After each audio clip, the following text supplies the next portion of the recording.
His name is often overlooked, mentioned only as a companion to Abraham, a figure standing quietly in the background of one of the greatest stories of faith ever told.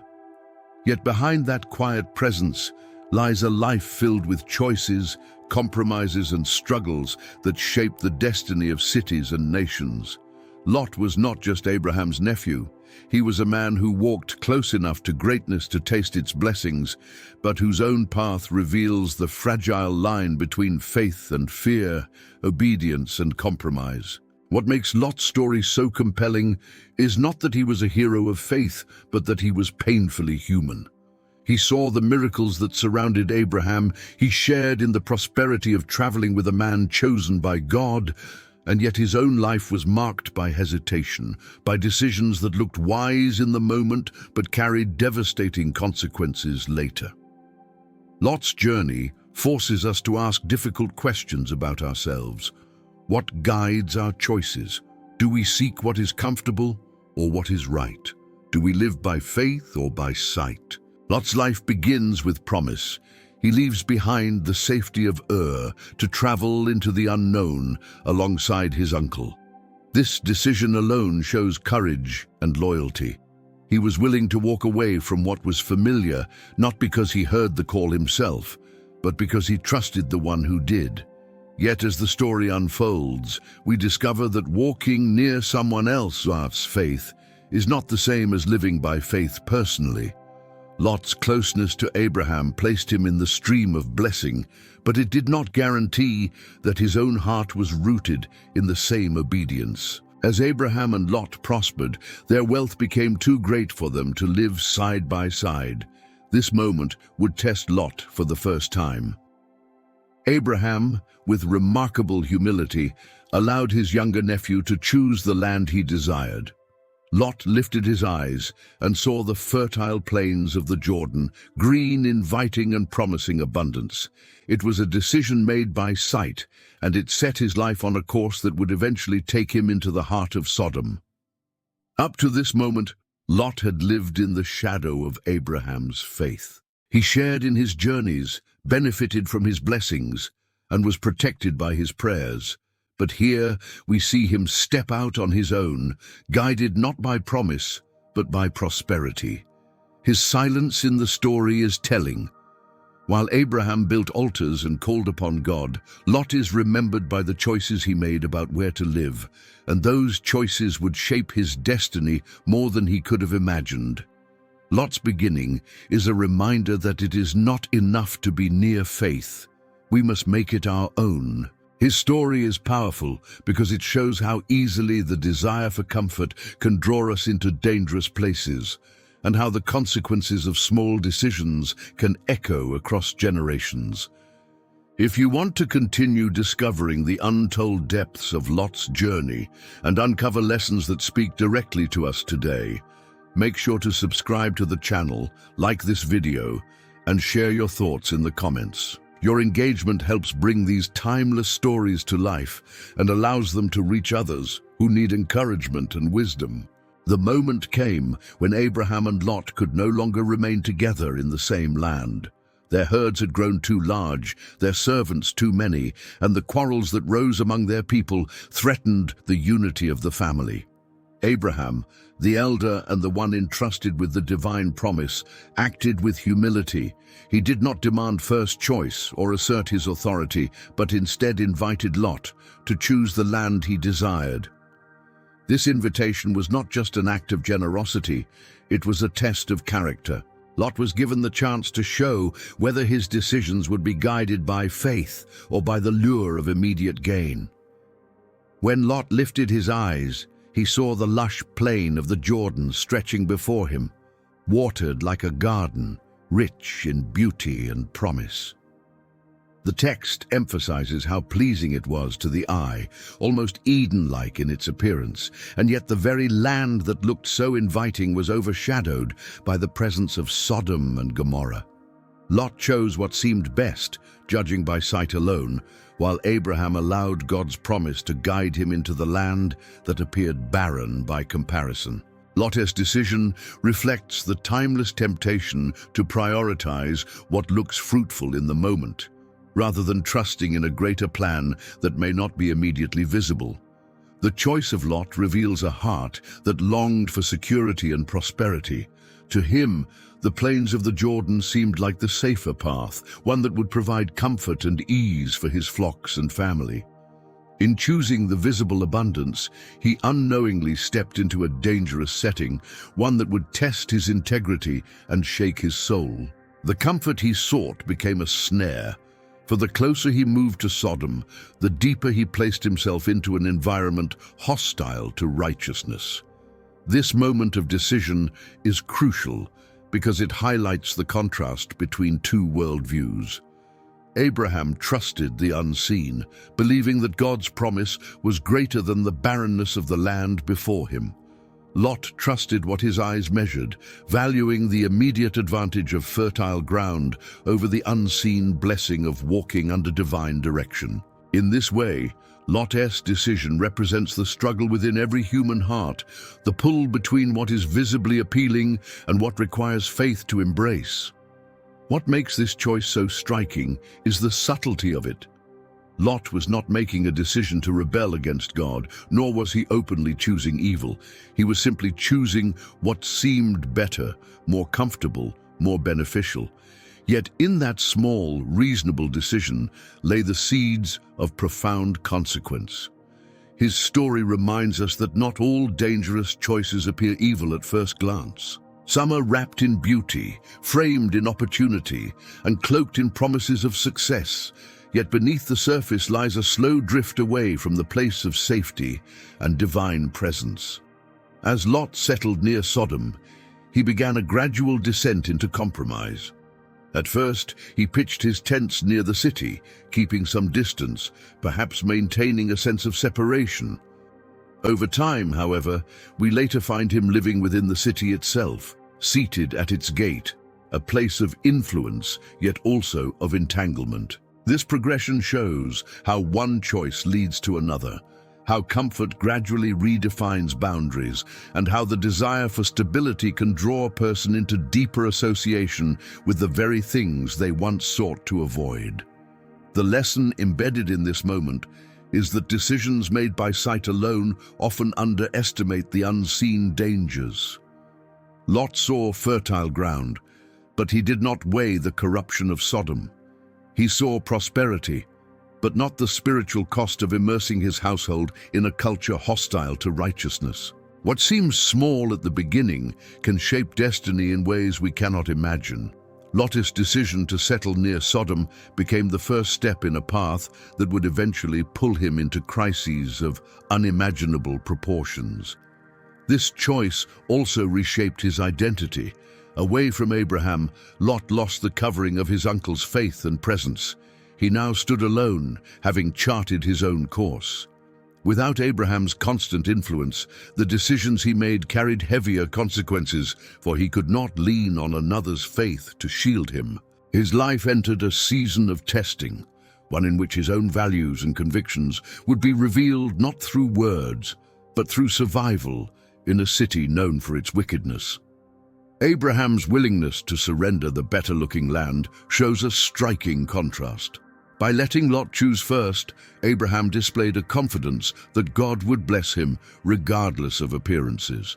This faith allowed him to relinquish the fertile plain without hesitation, trusting that God's promise mattered more than immediate advantage. In this contrast, the two men embodied two paths of life, one guided by faith in unseen promises and one drawn by visible opportunity.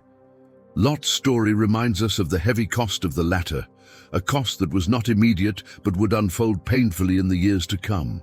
Lot's dangerous choice was not made in defiance, but in desire for comfort, which is what makes it so relatable. It teaches us that drifting from the place of divine safety often begins not with rebellion, but with compromise, not with dramatic rejection, but with subtle attraction to what looks good on the surface. His story warns us that choosing prosperity without considering its spiritual consequences can open the door to battles we are unprepared to fight. In this one moment, Lot's path diverged from Abraham's, setting in motion a story that would draw him into the very heart of Sodom. The man who once walked in the company of the chosen now found himself walking into the midst of corruption. It began with a choice of land, a choice that looked harmless, yet carried the weight of destiny. Life in Sodom was unlike life alongside Abraham. The atmosphere of faith, prayer, and altars had been replaced by a culture steeped in corruption and arrogance. The city was known for its wealth and power, but also for its moral decay. The biblical record makes clear that Sodom's reputation was notorious, a place where sin was not hidden but flaunted openly. For Lot, choosing to dwell there meant daily exposure to a society that rejected righteousness, and this environment inevitably pressed upon his soul. Though he lived among them, Lot's heart was not fully aligned with the wickedness of the city. Later, Scripture describes him as a man tormented by what he saw and heard, a soul vexed by the lawlessness around him. This inner conflict paints him as a man who recognized the difference between right and wrong, yet remained entangled in the very place that brought him grief. It reveals the tension of trying to maintain a measure of righteousness while choosing to remain in a setting that constantly eroded it. The longer Lot remained, the more deeply tied he became to the city's fabric. He owned a home there, he raised his daughters there, and he sat at the gate, a place reserved for men of influence and leadership. This shows that Lot was not merely a passive resident, but someone integrated into the civic life of Sodom. Yet influence in such a place did not equate to transformation, for the city was not changed by his presence. Instead, his presence was shaped by the overwhelming force of its corruption.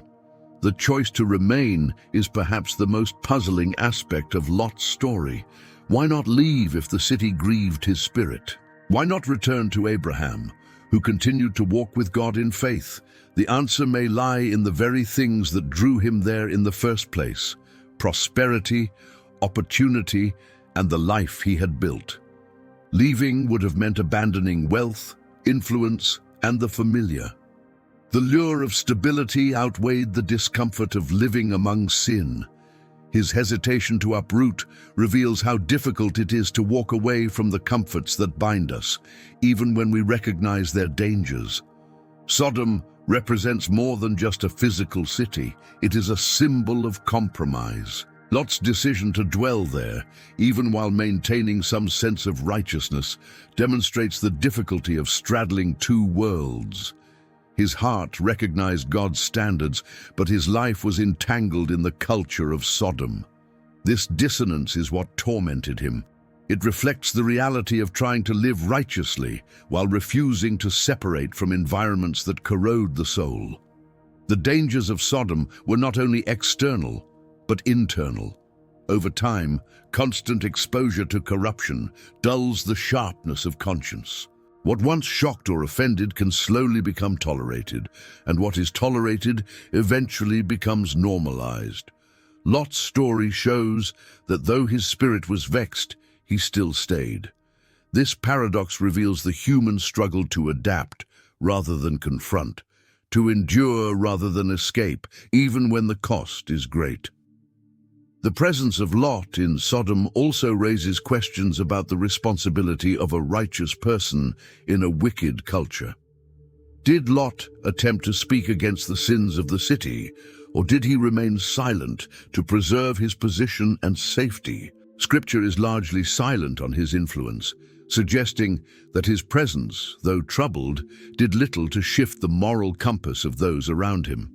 The weight of the city was greater than the influence of his convictions.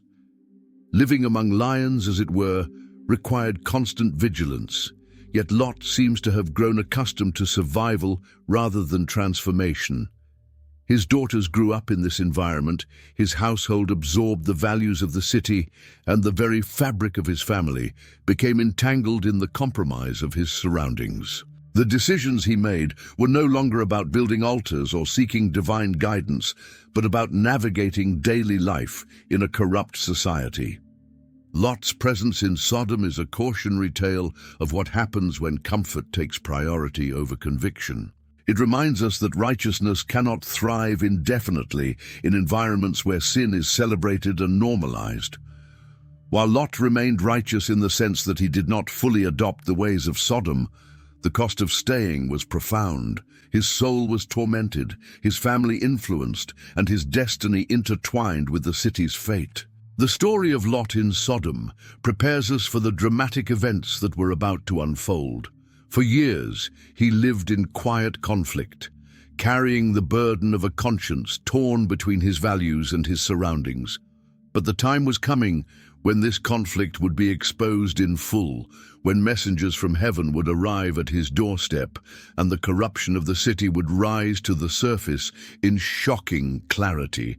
One evening, 2 visitors arrived at Sodom's gate. They appeared as ordinary men, but they carried a mission from heaven, unseen by those around them. Lot, seated at the gate, recognized their presence and immediately rose to meet them. His reaction was one of urgency and hospitality, urging them to come under his roof. In a city defined by arrogance and cruelty, Lot's offer of shelter stood out. He prepared a meal, baked unleavened bread, and welcomed them as honored guests.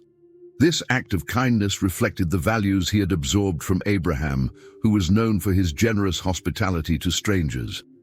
But the peace of the evening was shattered quickly. Word spread, and the men of the city gathered around Lot's house. What began as a private meal turned into a night of chaos.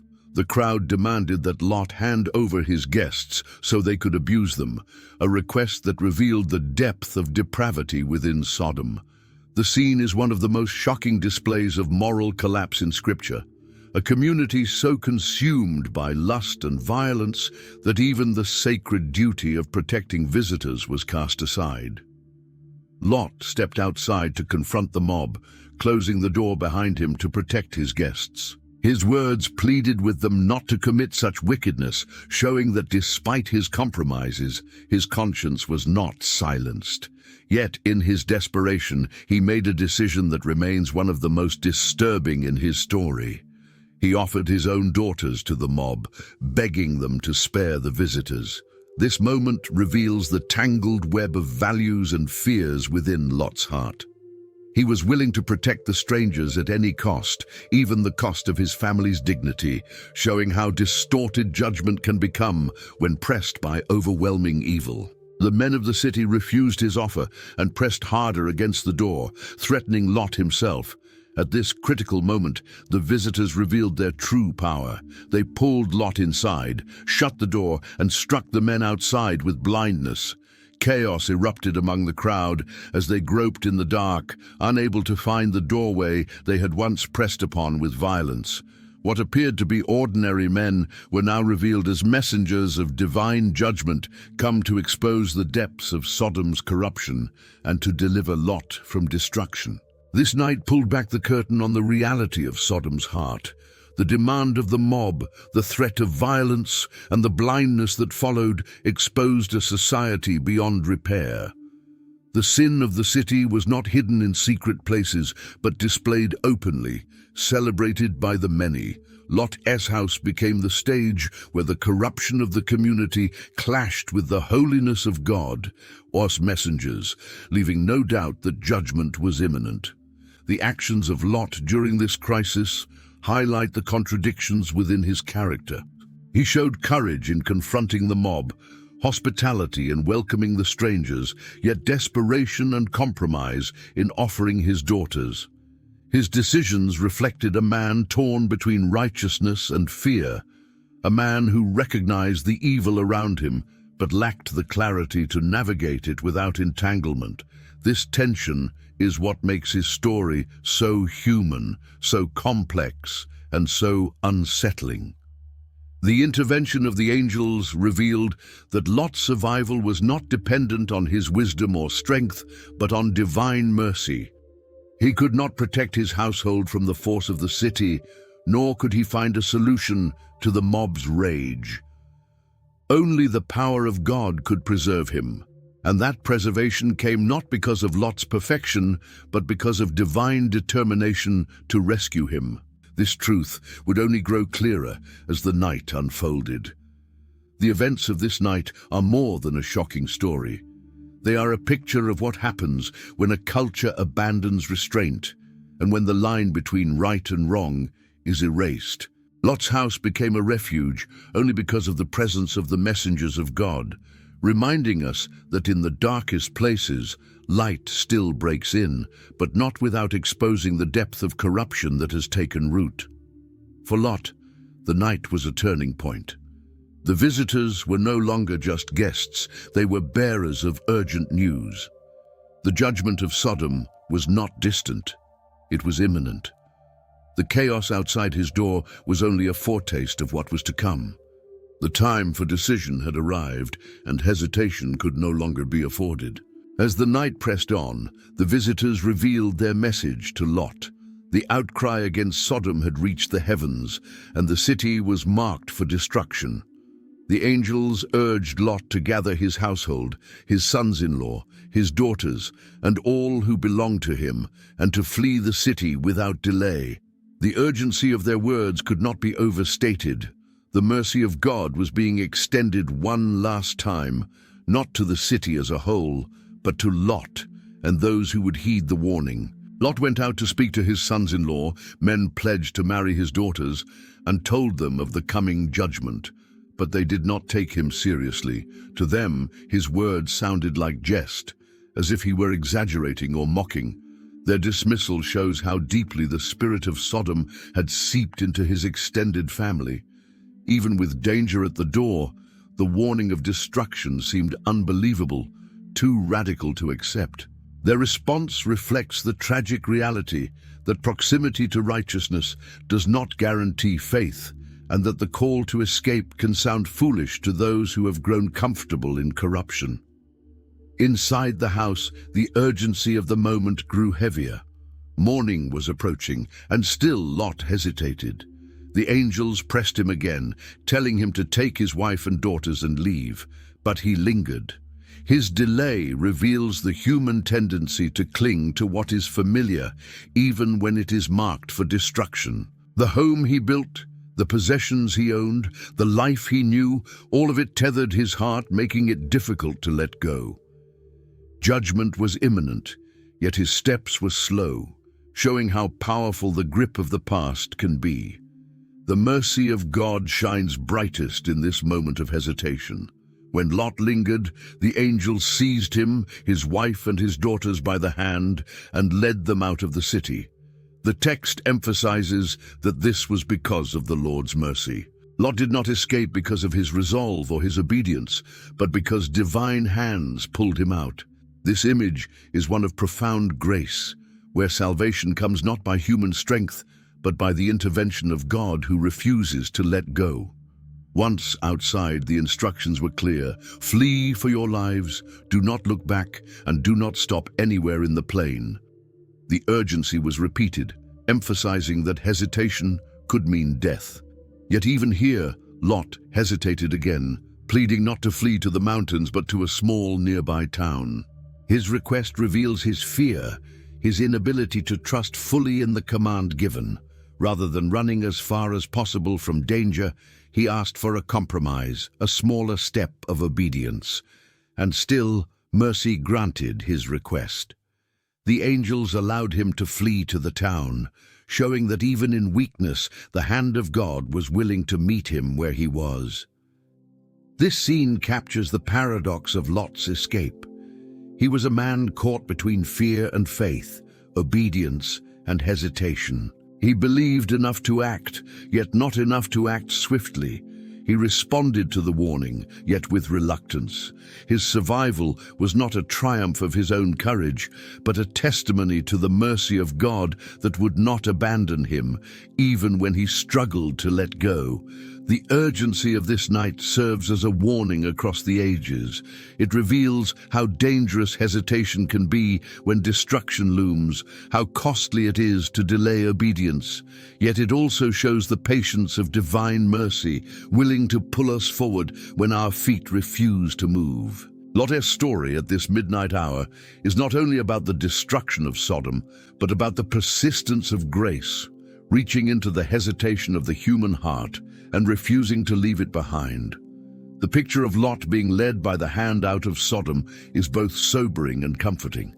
It reminds us that God's mercy does not wait for perfection. It meets us in our fear, our reluctance, and our weakness, pulling us forward even when we drag our feet. The midnight of Sodom became the hour of Lot's deliverance, not because of his strength, but because mercy would not let him go. The moment finally arrived when Lot and his family had to leave the city for good. The words of the angels had been clear. The judgment of Sodom was not something distant or abstract. It was only moments away. Yet even as the dawn broke and the urgency increased, Lot's heart carried the weight of hesitation. He was walking away not only from a city, but from the life he had built, from possessions gathered over years, from relationships formed in that place. Each step out of Sodom was a step away from comfort, security, and familiarity. And those steps were not easy for him to take. The escape was not triumphant. Lot did not stride out of Sodom with the confidence of a man certain of his future. Instead, it was marked by trembling, uncertainty, and hesitation. The hand of mercy had to pull him forward, reminding us that obedience does not always come with eagerness. Sometimes it comes with reluctance, with a heart torn between leaving what is doomed and clinging to what feels safe. This was not the story of a man eager to embrace freedom, but of one who had to be urged again and again until the urgency finally pushed him into motion. As they left, the instructions remained clear. Flee without looking back. Do not stop. Do not linger in the plain. The family was being pulled away from destruction, yet their hearts were heavy. Behind them lay not just buildings but memories, routines, the familiarity of daily life. Ahead of them lay the unknown, a wilderness without the comforts of the city. And for Lot's family, this was not a journey they had prepared for. The contrast between what they left and what they faced made the command to flee even more difficult to follow. Lot pleaded with the angels to allow him to settle in a small town rather than the mountains. This request reveals both his fear and his lack of trust. The mountains symbolized isolation and hardship, while the town represented something closer to the life he knew. Even in the moment of deliverance, Lot was negotiating, asking for a softer path, for a compromise. And yet, the mercy of God granted him what he asked, allowing him to flee to Zoar. This concession demonstrates how even in weakness, divine patience accommodates human fear, ensuring survival even when faith falters. The act of leaving was more than a physical escape. It was a tearing away from everything that bound them to Sodom. The possessions left behind, the wealth accumulated, the relationships with people who refused to believe, all of it was abandoned in a single night. This sudden detachment shows the cost of delayed obedience. Lot had lingered so long in Sodom that when the time came to leave, he had no chance to prepare, no time to gather what he valued. Deliverance came, but it came with loss. As the family moved forward, their steps were heavy, their hearts divided. They were walking away from destruction, yet not all of them were truly free from its grip. The escape revealed the human struggle to let go fully, to trust completely, to believe that what lies ahead is greater than what is left behind. For Lot and his family, survival required not only leaving physically, but also releasing their hearts from attachment to the city they had called home. Lot's departure was not the image of a hero leading his family into freedom. It was the image of a man clinging to survival, carried more by mercy than by strength. His story reminds us that deliverance is not always neat, not always marked by certainty or boldness. Sometimes it comes through trembling steps, through reluctant obedience, through the mercy of hands that will not let go even when we hesitate. This escape teaches that obedience delayed is obedience endangered. The longer Lot remained in Sodom, the more difficult it became for him to leave. And yet, his survival proves that even when obedience comes late, grace is still powerful enough to save. His escape was not about his ability to let go, but about the persistence of mercy that pulled him forward, even as his heart struggled to leave behind what was already condemned. As Lot and his family fled toward safety, the command given by the angels remained ringing in their ears: do not look back. It was a clear instruction, meant to protect them not only from physical danger, but also from the temptation to cling to what was behind. The city was under judgment. Its time was finished, and to look back was to long for what was no longer part of their future. Yet as they journeyed forward, Lot's wife turned her head and looked back at the city they had left. That single glance became her undoing, and in that moment she became a pillar of salt, frozen in the act of longing for what should have been released. Her action may seem small, just a look, but it carried profound meaning. To look back was not simply to turn her head. It was to reveal where her heart remained. Her body was leaving Sodom, but her soul was still tied to it. That one glance exposed the truth that she could not fully let go, that her heart longed for the life she had left, the comforts, the possessions, the identity shaped within the city. The judgment that fell upon her was not only physical, but symbolic. A reminder that divided loyalty cannot survive in the face of deliverance. The tragedy of Lot's wife reveals how powerful attachment can be. Even when destruction is imminent, even when deliverance is at hand, the pull of the familiar can be stronger than the call to freedom. Her story is not simply about disobedience, but about the human struggle to release the past. The city had shaped her life, had provided her with wealth and security, and walking away from it meant losing part of herself. That glance was her attempt to hold on, but it became the moment of her downfall. Her transformation into a pillar of salt stands as a monument of warning through the generations. It reminds us that deliverance requires complete surrender, that partial obedience is still disobedience, that survival demands not only leaving physically, but also letting go spiritually. The story of Lot's wife is often remembered with sorrow, because it shows how close one can be to salvation and yet miss it because of divided loyalty. For Lot and his daughters, the loss was immediate and devastating. The family that had fled together now continued without her. The weight of grief mingled with the urgency of survival, and Lot pressed on, carrying the memory of a wife who could not release the city they left behind. This loss deepened the trauma of escape, for not only had they abandoned their possessions and home, they had also lost a member of their household in the very act of deliverance. The story of Lot's wife lingers as a reminder of how dangerous it is to let the past define us when God is calling us forward. It speaks to the temptation to turn back, to long for what was, to hesitate between two worlds. Her fate shows that the cost of looking back is far greater than the comfort it promises. The future cannot be embraced while the heart clings to what has been left behind. This moment also reveals the danger of underestimating the seriousness of divine instruction. The angels had not given vague suggestions, but urgent commands. To ignore them, even in a small way, was to place oneself in danger. The glance backward was more than a physical act. It was a statement of where her trust lay. Her eyes were fixed on what was condemned, not on the mercy that was pulling her forward. Lot's wife became a silent witness to the consequences of hesitation and attachment. Her story is not told in many words, but in a single act that echoes through history. She stands as a warning that freedom requires letting go completely, that divided loyalty leads to destruction, and that even one glance backward can cost everything when the time for decision has come.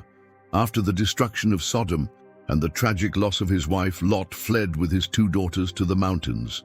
The small town of Zoar, which he had pleaded for as a place of refuge, no longer felt safe. Fear drove him higher into isolation. away from people, away from society, away from everything that once defined his life. He ended up in a cave, a stark contrast to the home he had once owned in the city, a symbol of the complete reversal of his circumstances.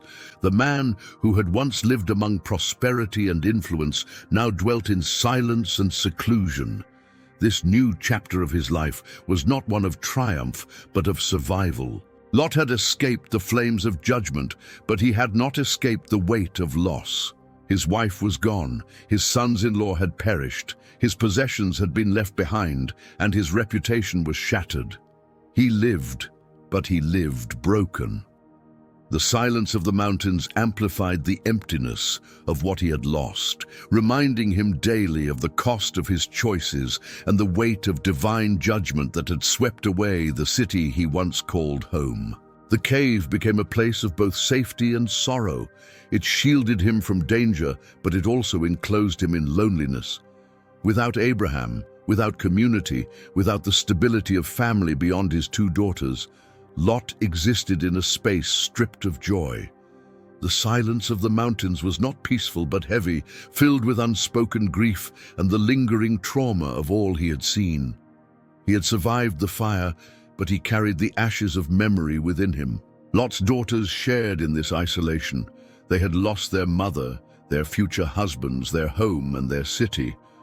They too were left with silence, confusion, and fear. The mountains were a place of survival, but not of hope. The absence of community, the absence of stability, left them with nothing but uncertainty about the future. This environment became the breeding ground for the desperate decisions they would soon make. The image of Lot in the mountains reminds us that survival does not always mean healing. He was alive, but he was not whole. He was free from the destruction of Sodom, but not free from the weight of his past. Deliverance from judgment had not removed the scars of trauma, and the silence of the mountains made those scars all the more visible. His story shows that leaving behind destruction is only the beginning. The challenge of rebuilding, of healing, of finding meaning again, remains. The mountains symbolize isolation, a retreat from the chaos of the city, but also a withdrawal from life itself. Lot was not celebrating his deliverance, he was enduring it. The silence pressed on him, reminding him not of what lay ahead, but of everything left behind. In that silence, he carried questions without answers, regrets without resolution, and a future clouded by uncertainty. Lot's presence in the cave is one of the most sobering images in his story. He is no longer the man who chose fertile plains, nor the man seated at the gate of Sodom, nor even the man who entertained heavenly visitors. He is a survivor stripped of everything, dwelling in isolation, a shadow of the man he once was. The silence of the mountains tells us that deliverance without transformation leaves the soul vulnerable, for though the body escapes, the heart may still remain in chains. This period of silence sets the stage for the next turn in Lot's story, one that would emerge not from divine intervention, but from human fear and desperation. The mountains became not only a refuge, but also a place where brokenness shaped decisions, where survival without vision led to tragedy, and where the consequences of compromise continued to ripple through his family line. In the silence of the mountains, fear began to shape the thoughts of Lot's daughters. They looked at their circumstances and saw only hopelessness. Their mother was gone, their future husbands had perished in Sodom, and there were no families or tribes nearby to join. The cave that shielded them from danger also cut them off from the wider world. The weight of isolation pressed on them until their fear began to whisper that survival would require desperate action. The daughters looked at their father not just as a parent, but as the only man left in their lives.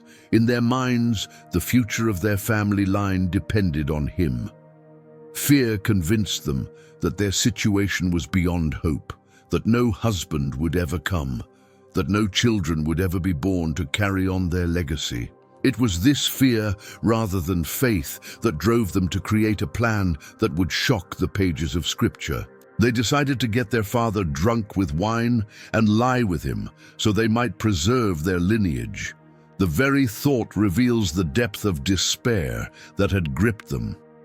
They were not acting out of rebellion against God as much as they were acting out of panic, choosing survival through means that broke every boundary of morality. Their decision shows how trauma and fear can twist perception, making what is unthinkable seem necessary. On the first night, the older daughter carried out the plan while Lot, intoxicated, remained unaware of what had happened. On the following night, the younger daughter did the same. The text makes clear that Lot did not know when they lay down or when they rose. The responsibility of the plan belonged to the daughters, but the vulnerability of Lot, his weakened state, and his lack of awareness highlight how broken this family had become. The actions of the daughters are difficult to understand, but they reflect the impact of growing up in Sodom. Even though they had escaped the city's destruction, the mindset of Sodom lingered in them. They had learned to act out of desperation, to solve problems without seeking divine help, to take matters into their own hands without considering righteousness. Their choices reveal that leaving a corrupt place physically does not always mean its influence has been removed from the heart. This event also exposes the consequences of Lot's decisions as a father. By bringing his family into Sodom, by allowing them to grow up in that environment, by failing to lead them into a life of faith and devotion, he had planted seeds that bore fruit in this tragic moment. While Lot himself did not participate knowingly, his daughter's plan was the bitter harvest of years spent living in a place where boundaries were blurred and sin was normalized. The birth of sons to each daughter marked the continuation of this desperate act. These sons would grow to become the fathers of nations, Moab and Ammon, whose history would be marked by hostility toward Israel. The choices made in fear and desperation carried consequences that extended far beyond the cave, shaping the destiny of entire peoples. What began as an attempt to preserve life became the root of generations of conflict. This story is one of the most unsettling in Scripture, not because it celebrates sin, but because it exposes the raw reality of human brokenness. It shows how fear can drive people to actions they would never consider under normal circumstances, how trauma can warp judgment, and how survival without faith leads to choices that carry heavy consequences. The daughter's plan was born not of trust in God, but of despair, and the legacy of that choice endured long after the cave was forgotten. Lot's family had survived the destruction of Sodom, but survival without healing led to new forms of brokenness. The story of the daughters is not told to glorify their actions, but to reveal the cost of compromise, the danger of fear-driven decisions, and the reality that deliverance without transformation often leaves scars that shape the future. The two children born from Lot's daughters carried names that would echo through history. The older daughter named her son Moab, meaning from father, a name that carried with it the memory of the circumstances of his birth. The younger daughter named her son Ben-Ami, meaning son of my people, likewise marking his origins. These names were not simply labels, they were reminders of a legacy born in desperation, a legacy that could not escape the shadow of its beginnings. Moab and Ammon grew into nations that settled east of the Jordan, establishing territories that would stand as neighbors to Israel. Yet their relationship with the descendants of Abraham was rarely peaceful. The Moabites and Ammonites became adversaries, opposing Israel during critical moments, resisting the people who were heirs of the promise. The decisions of Lot's daughters, made in the silence of a cave, became the root of enmity that stretched across generations. This legacy shows how choices made in fear do not end with those who make them. They ripple outward, shaping the destiny of families, tribes, and nations. What began as a desperate attempt to preserve a family line became a source of conflict that tested the people of God for centuries. Lot's daughters sought survival, but survival without vision, survival without trust in God, became survival at a cost too high to measure. The Moabites appear throughout Israel's history in ways that highlight this tension. They opposed Israel during the wilderness journey. They hired Balaam to curse God's people, and they enticed Israel into idolatry at Peor. The Ammonites likewise stood in opposition, warring with Israel, resisting their presence in the land, and often aligning themselves with other enemies of God's people. Both nations became thorns in Israel's side, reminders of the lasting consequences of decisions born from fear. Yet even within this painful legacy, glimpses of redemption emerge. From Moab came Ruth, a woman whose faith led her to cling to Naomi and to the God of Israel. Through her, the line of David was established, and through that line came the Messiah. This thread of hope shows that even within broken beginnings, God can weave redemption. The legacy of Moab was not entirely darkness, but the shadow of its origin remained. The broader lesson from the legacy of Moab and Ammon is that survival alone is not enough. To live without faith, without vision, without trust in God, is to pass on brokenness to those who come after us. Lot's daughters acted to preserve life, but they did not seek the God who had just delivered them from destruction. Their decision preserved a name, but it birthed nations marked by conflict and strife. This forgotten legacy challenges us to consider the weight of our choices, not only for ourselves, but for those who follow. Every decision carries the potential to shape the future, to plant seeds that either bear fruit in righteousness or grow into thorns of conflict. The story of Moab and Ammon reminds us that fear-driven survival is not the same as faith-driven living, and the cost of the former often stretches far beyond what we can see. Lot's name fades from the story after this, overshadowed by the legacy of his daughter's decisions. He survived the destruction of Sodom, but his story did not end in triumph. Instead, it lingered in the names of Moab and Ammon, nations that bore witness to the cost of choices made without faith. His forgotten legacy is a sobering reminder that survival without healing, deliverance without transformation, leaves a mark that echoes through history. When reflecting on Lot's story, it is difficult to reconcile his actions with the title Scripture later gives him. In the second letter of Peter, Lot is described as a righteous man, tormented in his soul by the lawless deeds he saw and heard in Sodom. This description seems almost contradictory. How could a man who chose Sodom, who offered his daughters to a violent mob, who hesitated to obey, and who became the father of nations through such troubling circumstances, be called righteous? The answer lies not in Lot's perfection, but in his position before God. Righteousness in Scripture is not defined by flawless behavior, but by the posture of the heart toward God. Lot was not a man of altars like Abraham, nor a man of vision like Moses, nor a man of strength like David. Yet in the midst of Sodom's corruption, his soul was still troubled by what he saw. He did not embrace the wickedness around him, even if he failed to separate fully from it. This tension, this inner grief, is part of what marked him as different from the people of Sodom. Lot's righteousness was not the righteousness of triumph, but the righteousness of struggle. He lived in compromise, yet he did not fully surrender his conscience. He was entangled in weakness, yet he was not fully consumed by the corruption around him. His story shows that righteousness does not always appear in bold victories.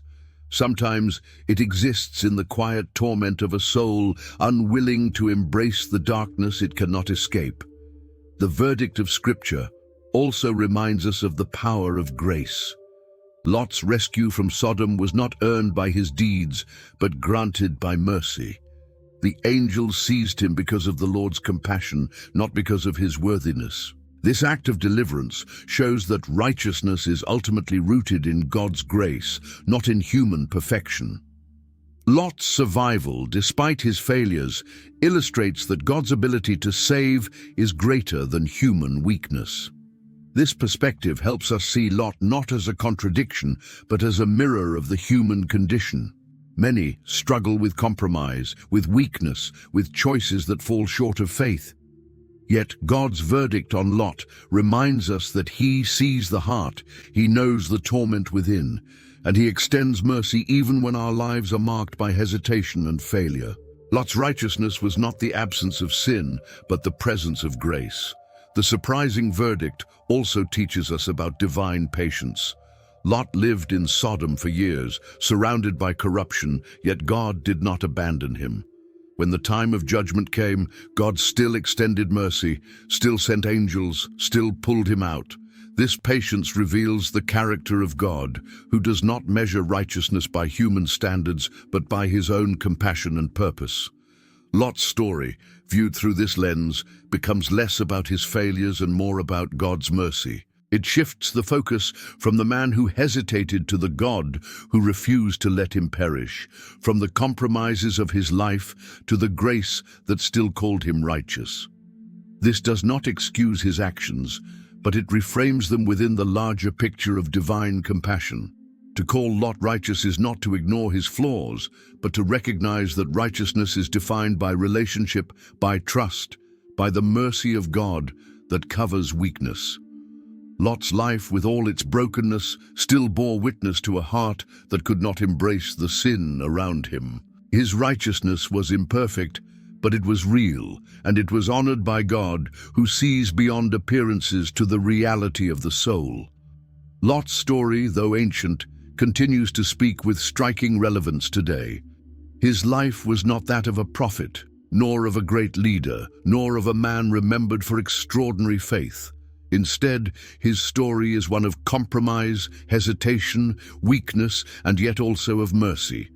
This makes him a mirror for many of us, for his struggles are deeply human. He faced choices between comfort and calling, between what looked good and what was truly safe, between staying where he should not be and walking into the unknown. His life reminds us that the tension between faith and fear is not new, but has been part of the human journey for generations. The choices Lot made were often guided by sight rather than faith. He looked at the fertile plains and chose them over the barren land, not realizing that what seemed lush would become a trap. We too are often drawn to what looks appealing in the moment, to opportunities that seem easier, safer, or more comfortable, without considering the unseen consequences. Lot's story reminds us that the decisions made by appearance alone can lead us into places where compromise becomes inevitable. Living in Sodom exposed Lot to corruption on a daily basis. Though his soul was troubled by what he saw, he remained. Many today also feel the weight of environments that erode values, workplaces, communities, or lifestyles that pull the heart away from what is right. Yet like Lot, we linger, afraid to let go, uncertain of what lies beyond. His story shows the cost of staying too long in places where our faith cannot thrive, warning us of the danger of trying to live in two worlds at once. The night when the angels came reveals the urgency of obedience. Lot was slow to leave, reluctant to abandon the familiar, clinging to what could not be saved. We too often hesitate when called to move, when urged to let go, when warned that the time for decision is now. Lot's hesitation shows how human it is to resist change, yet his rescue shows that divine mercy meets us even in our slowness. His survival was not because of his swiftness, but because God's compassion refused to let him go. The glance of Lot's wife stands as a warning for every generation. To look back is to long for what is behind, to divide the heart between past and future. Her story reminds us that freedom requires letting go completely, that partial obedience is still disobedience, and that divided loyalty brings destruction. Each of us is tempted to look back, to cling to what God is calling us to release, Lot's wife shows us the danger of hesitation, and her fate is a call to fix our eyes forward. In the mountains, Lot survived, but carried the scars of trauma and fear. His daughter's desperate plan shows that survival without transformation can still lead to brokenness. This truth remains today. Escaping danger does not automatically bring healing. Deliverance from one struggle must be followed by renewal, or else the patterns of fear and compromise continue. Lot's family was spared from Sodom, yet the influence of Sodom still lingered in their choices. This reminds us that freedom must reach not only our circumstances, but also our hearts. The legacy of Moab and Ammon reminds us that our decisions echo into the future. What is born out of fear rather than faith often carries consequences that extend far beyond our own lives. Yet even within that legacy, redemption can emerge, as seen in Ruth the Moabite, whose faith brought her into the line of David and ultimately the Messiah. This thread of hope shows us that no story is beyond God's ability to redeem, no legacy too broken for Him to bring forth light. Finally, the surprising verdict of Scripture, calling Lot righteous, reveals the depth of grace. Righteousness is not perfection, nor is it the absence of failure. It is the presence of a heart that even in weakness cannot embrace the darkness around it. Lot was not strong, but he was rescued. He was not flawless, but he was remembered as righteous because God's mercy covered him.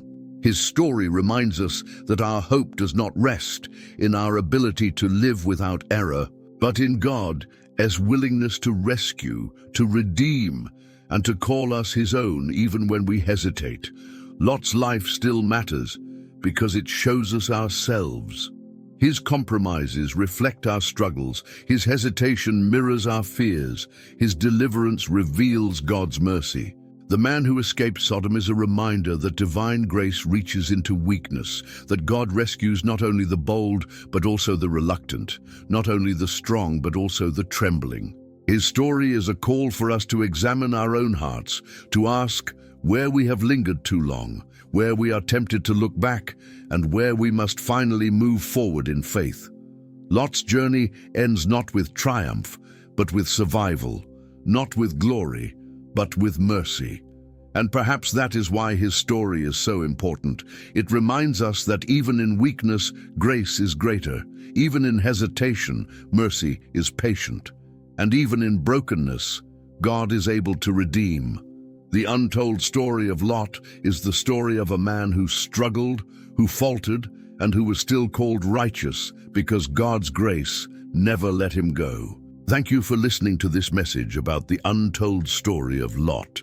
If this video spoke to you, I encourage you to subscribe to the channel so you don't miss future content. Please take a moment to like this video, leave a comment below with your thoughts or reflections, and share it with your friends and loved ones so they too can be encouraged by these timeless truths. Support helps this channel grow and allows these messages to reach more people who need them.